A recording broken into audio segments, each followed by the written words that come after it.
Sometimes people ask me how I got to my method of exercise, which is breath and movement, regardless of the movement. I use weights, I use body weight exercises, I use my breathing stick, but it's always in coordination with breathing.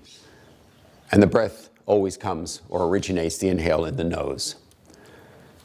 Well, I got it personally from when I was 10 years old and broke my neck, put in a body cast.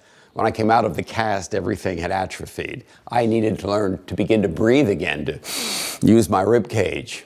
Then I was put on weights, dumbbells, and barbells to bring my body back. During that time, I started reading books about old strongmen, Eugene Sandow, George Hackenschmidt. Right now, I have a book in front of me that I haven't seen in many, many years. It's called The Way to Live, written by George Hackenschmidt. This book was published in 1908. Hackenschmidt was one of the great Prussian strongmen. He was also a fabulous wrestler, champion wrestler. And he advocated the use of barbells to build the body, progressive resistance exercise. But above and beyond that, he advocated breathing. I'm just going to read you something that he wrote over 100 years ago. And then I'm going to try to explain how, with science, it all makes sense now. This is from George Hackenschmidt. The principal food for man is pure air. Partake of it as much as you possibly can. Breathe much and as deeply as you can through the nose.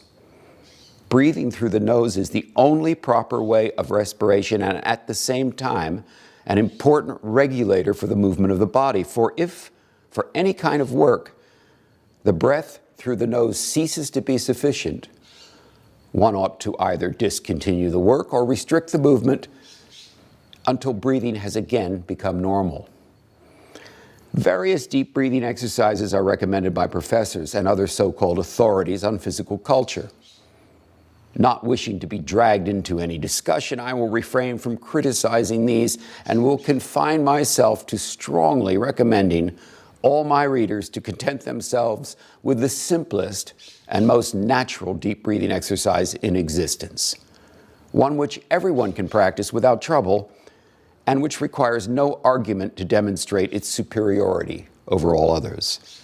This consists simply of running exercise in the open air. Run as much as you can and as often as you can, and whenever you come across a hill, run up it. This will force you to inhale deep breaths and will also accustom you to breathe through your nose. Besides the chest and lung development resulting therefrom, you will soon appreciate the benefits which your leg muscles will derive.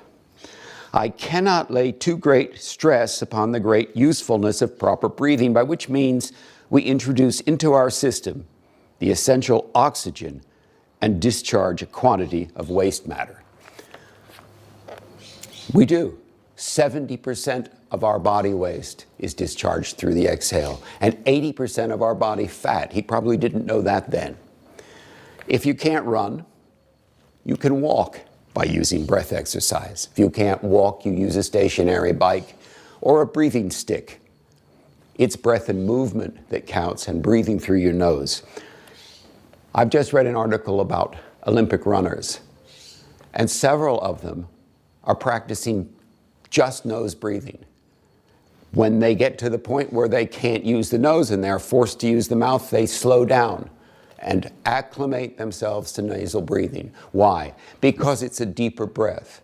It oxygenates the body better. It creates greater aerobic metabolism. It creates energy. The breath goes to all the cells. You breathe through your mouth, shallow breath, you're doing yourself a disservice. It's also been proved recently that nasal, not mouth, nose breathing connects directly to the brain. I think it's the limbic system, the system that controls fight or flight, the system that calms us. It's the emotional system connected to the nose breath. In fact, the oscillation of the breath, the rhythm of the breath, and the rhythm of the thoughts coincide. I can't say enough about learning to breathe through the nose, and I can't say enough about combining that breath with movement. But I'm not saying anything that wasn't said 100 years ago. You can trust in this.